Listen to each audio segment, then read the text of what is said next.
మాధవి ఇంట్లోంచి వెళ్లిపోయి వేరే ఉంటుంది. అన్యోన్యంగా ఉండేవాళ్ళు వాళ్ళు విడిపోవడం ఏమిటారా? అప్పుడు పప్పు నెయ్యిలా ఉండేవాళ్ళు, ఇప్పుడు నిప్పు నెయ్యిలా అయిపోయారు బామ్మ. ఒక వగలాడే వాళ్ళ మధ్యకొచ్చి అతన్ని వల్ల ఆ వేసుకున్నా. పిల్ల చిన్ననాటి ఫ్రెండ్ అట. మేజర్ కాకుండానే మ్యారేజ్ అయిపోయిన వాళ్ళ హాఫ్ టికెటేజ్ లోనే అన్ని తెలిసిపోయినట్టుగా పిచ్చెక్కిన పిచ్చుకల్లా ఎక్కడ పడితే అక్కడ వాళ్లే. వాళ్ళ గంతులకి తంతులకి అంతు లేకుండా పోతుంది. అతగాడు దాన్ని వేసుకొని పార్కుల్లో డాన్సులు మేము కళ్ళారా చూసాం. కావాలంటే మీరు వెళ్ళి మాధవని అడగండి. నేను చెప్పింది నిజమో కాదో మీకే అర్థం అవుతుంది.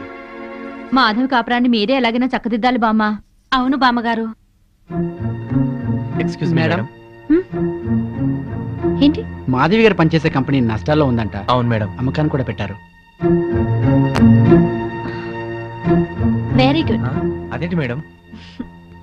ఎస్, సీనుతో చెప్పి ఆ కంపెనీని మాధవ్ పేరుతోనే కొనాలి.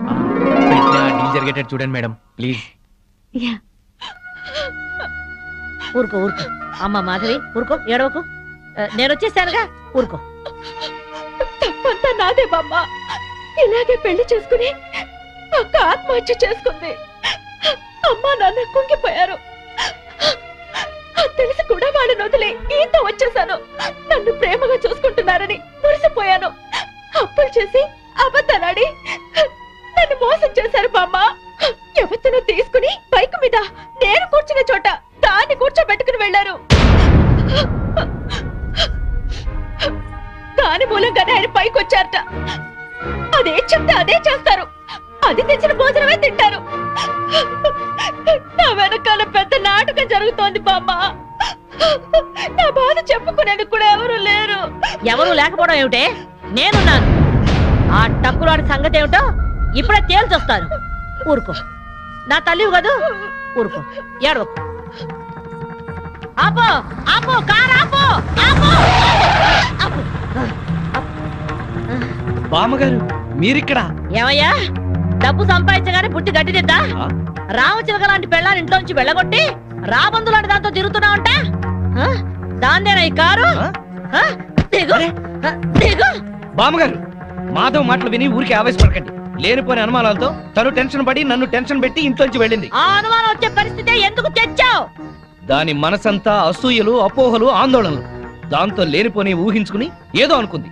అంటే ప్రియకు నీకు ఎలాంటి సంబంధం లేదా? లేదు. కావాలంటే మీరు వెళ్ళి ప్రియని కలవండి. మాధవ్ కన్నా ప్రియ మంచిదని మీరే తెలుసుకుంటారు. వెళ్తాను, దాని దగ్గరికి వెళ్తాను. అక్కడ ఏ మాత్రం అన్నా తేడా వచ్చిందో నా తడాఖా ఏమిటో చూపిస్తాను. చూపించండి, వెళ్ళండి. వస్తా. అవును బావా, ఆ పెళ్ళాం పిచ్చోడిని ఆడి పెళ్ళాన్ని కలుపుతానని వెళ్ళిన బామ్మ 2 రోజులైనా అడ్రస్ లేకుండా పోయిందే. వాడు పెద్ద ముదురు బావా, మాటలతో మాయ చేసి బోల్తా కొట్టుచుంటాడు. ఏళ్ళ కూడా మనకెందుకని మళ్ళీ ఢిల్లీ ఉంటుంది ఆ ముసిల్ది. ఎవరినిరా ముసల్ది అంటున్నారు? నన్నేనా? అబ్బే మా ఆవిడ బామ్మ, ముద్దుగా ముసిల్దానా అంటున్నాను. ఓరి నీ ముద్దు ముద్దుగాను. సరేలే, నా మనవడి పెళ్లి తప్పకుండా రావాలి. అమ్మాయి ఇంట్లో లేదా? మార్కెట్కి వెళ్ళింది. సర్లే, కలిసి రావాలి. తప్పకుండా రా. సరే బామ్మ. ఆ శ్రీనివాసుని మాధవ్ని కలుపుతానని వెళ్ళావు కదా, ఆ విషయం ఏమైంది? ఇదిగో ఆ పని మీద వెళ్తేనే ఈ పని తగిలింది. మా వాడి పెళ్ళైపోని మనం అందరం కలిసి చేయాల్సిన పని ముందు అదే, వాళ్ళిద్దరిని కలపడం. సరేనా? మరి నేను వెళ్ళొస్తాను. మీరు తప్పకుండా రావాలి. ఓకే, ఉంటాం బామ్మ.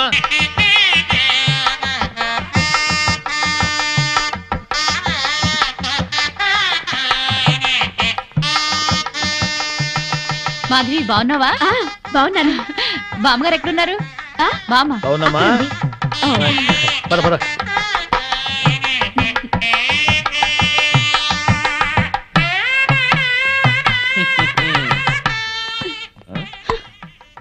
పెళ్లికొచ్చిన అతిథులను గౌరవించటం సంప్రదాయం. అతిథి దేవో భవ. పిలవని పేరెంటానికి వచ్చిన వాళ్ళు అతిథులు కారు. Hello, mister and missus Srinivas అని పిలిచి మరీ కార్డు ఇచ్చారు. యాక్చువల్ గా మా ఆవిడ ఇంట్లో లేదండి, లేకపోతే ఇద్దరం చట్టా పట్టాలు వేసుకుని వచ్చేవాళ్ళం. వెల్కమ్, వెళ్ళండి. ముఖం ఏంటండి అలా పెట్టుకున్నారు? వెల్కమ్, వెళ్ళండి, వెల్కమ్, పొండి. అది మర్యాద. వెల్కమ్, రండి అని పిలవాలి. అయినా చిరునవ్వుతో పిలిచే వాళ్ళే రిసెప్షన్ లో ఉండాలి కదండి.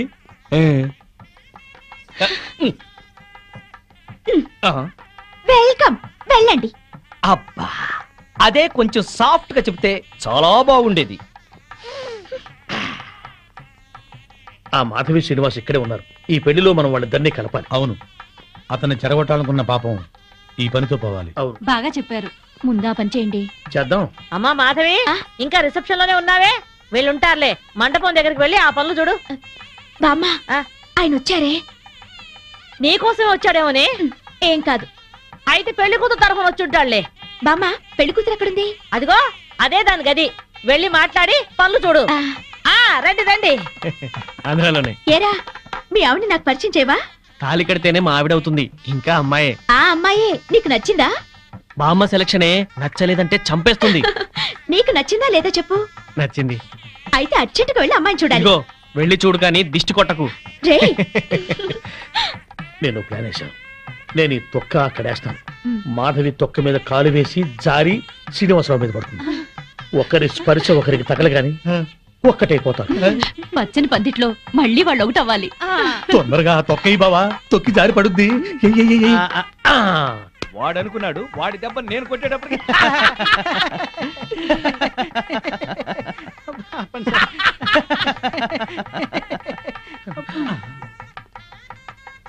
అమ్మో,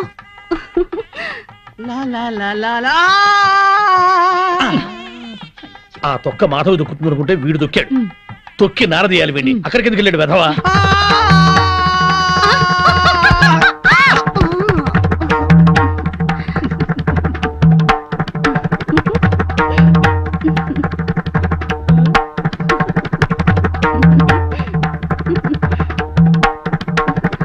నేను జర్రున జారి మీ ఒళ్ళో పడగానే నా బుర్ర గిర్రున తిరిగి బుర్రు పిట్లా ఎగిరిపోయింది. మీరు నా ఒళ్ళో పడ్డ అరక్షణంలోనే నేను ప్రేమలో పడిపోయాను. నాకు సిగ్గెక్కువ, లేపుకెళ్ళిపోమని అడగలేకపోతున్నాను. నాకు మొహమాటం ఎక్కువ, లేచిపోదాను రా అని చెప్పలేకపోతున్నాను. నువ్వు నా ప్రేమ సునామీ. నువ్వు నా లవ్ ఎర్త్క్వేక్. అమ్మా పెళ్లి కుమార్తెను తీసుకురండి. ఆ డ్రింకే గానీ కూల్ డ్రింక్ తాగి చాలా ఏమయ్య, రోజులు. చూడవయ్యా, పెళ్లి కూతురు ఆ ఎర్రపిల్లలా లేదు? నాకు అదే అనుమానంగా ఉంది. అనుమానం లేదు, ఆ అమ్మాయే. మాధవి చూస్తే బ్యాండ్ మేడమే.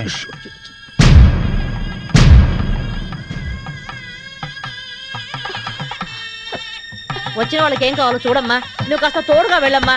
బామ్మ, ఆ పెళ్లి కూతురు సరిగ్గా చూసావా నువ్వు? ఏం చూసావే? అదే నా కాపురంలో చిచ్చు పెట్టిన ప్రియా. ఆ అమ్మాయి చాలా మంచిదే. బామ్మ, నువ్వు పొరపాటు పడ్డావు. పొరపాటు పడుతుంది నువ్వు. బామ్మ, అదో పెద్ద కిలాడి. మాధవి కళ్యాణ మండపంలో రాద్దంతం చెక్. తర్వాత మాట్లాడుతుందిరా.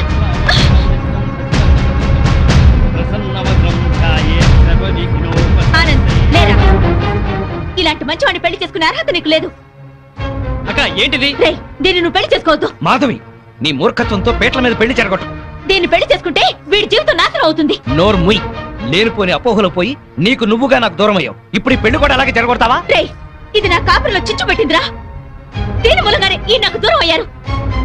రా మాధవి, అది ఇంకెవరినో చేసుకుంటే నాకెందుకు లేని ఊరుకునేదాన్ని.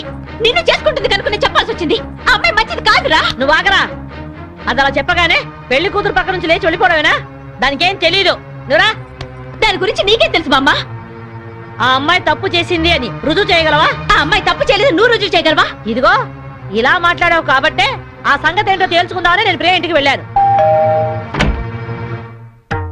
ప్రియా అంటే నువ్వేనా? అవునండి, మీరెవరు? మల్లాది వెంకట సుబ్బమ్మని. ఒక ఆడదానికి ఆడదే అన్యాయం చేస్తుంటే గడ్డి పెడదామని వచ్చాను. ఏంటి మీరు అనేది? పచ్చని సంసారంలో చిచ్చు పెట్టొద్దని. నువ్వు వల్లో వేసుకున్నావే శ్రీనివాస్, వాడి పెళ్ళాం నా మనవరాలు. హాయిగా సాగే వాళ్ళ కాపురం అల్లకల్లోలం చేశావు. నీ మూలంగా వాళ్ళిద్దరు విడిపోయారు. పెళ్ళైన మగాడితో తైతక్కలాడడానికి నీకు సిగ్గుగా లేదు? ఏంటమ్మా, ఎవరు? ఎవరు లేరమ్మా, నువ్వు లోపలికెళ్ళు. లేదమ్మా, నేను విన్నాను. నేనెవరో ఏదో అంటున్నారు. చూడండమ్మా, మీ గొంతు వింటుంటే పెద్దవారిలా ఉన్నారు. నేను చెప్పేది వినండి. నా బిడ్డ ఏ తప్పు చేయదు. దాని సుఖం అది చూసుకునే తత్వం కాదు. దీన్ని చిన్నప్పుడే వీళ్ళ నాన్నగారి పైన స్కాలర్షిప్లతో చదివి ఎంబీఏ గోల్డ్ మెడలిస్ట్ అయింది. ఫారిన్ లో పెద్ద పెద్ద ఉద్యోగాలు వచ్చినా ఈ గుడ్డి తల్లిని వదిలి వెళ్ళలేక అవన్నీ వదులుకుంది. కట్నం లేకుండా పెళ్లి చేసుకుంటామని ఎంతో మంది వచ్చినా నన్ను కూడా చూడాలని షరతు పెట్టి పెళ్లి చేసుకోకుండా ఉండిపోయింది. ఆ శ్రీనివాస్ మాకు చిన్నప్పటి నుంచి తెలుసు. అమ్మా, ఇప్పుడు అవన్నీ ఎందుకు? ఊరుకోమ్మా. లేదమ్మా, ఇప్పుడు ఇది చెప్తేనే అందరికీ మంచిది. అమ్మా, 15 ఏళ్ల క్రితం మా ఇంట్లో అగ్ని ప్రమాదం జరిగింది. ఆ ప్రమాదంలోనే నా కంటి చూపు పోయింది. అప్పుడు ఆ శ్రీనివాస్ ప్రాణాలకు తెగించి నన్ను ప్రియని కాపాడాడు. ఆ కృతజ్ఞతతో అభిమానంతో దాని పెళ్లికని దాచిన డబ్బును కూడా అతనికి ఇచ్చింది. అప్పుల పాలై వీధిన పడ్డవాణ్ణి దీని తెలివితేటలతో కోటీశ్వరుణ్ణి చేసింది. అతను ప్రియకి పార్ట్నర్షిప్ ఇస్తానన్నా కూడా తీసుకోలేదు. అతను కూడా చాలా మంచివాడు. దయచేసి నా బిడ్డను అపార్థం చేసుకోకండి.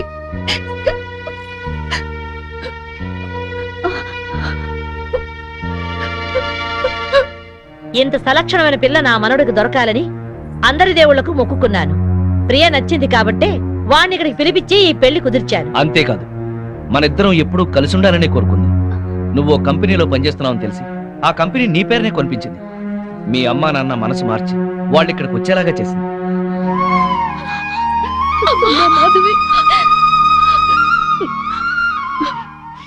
ఆ అమ్మాయి చాలా మంచిదే. మిమ్మల్ని కలపాలని నీ గురించి శ్రీనివాస్ గురించి చెప్పింది. ఆ అమ్మాయి నీకు చెల్లెలు లాంటిది, ఇంకే ఆలోచనలో పెట్టుకో.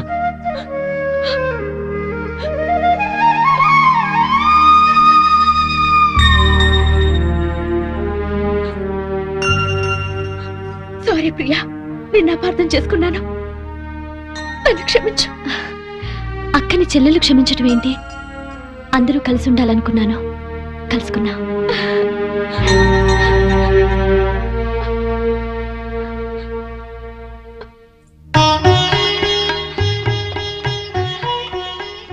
సారీ అండి, నన్ను క్షమించండి. నో, నేను నీ నుంచి ఆశించేది సారీలు క్షమాపణలు కాదు. Love love I love you.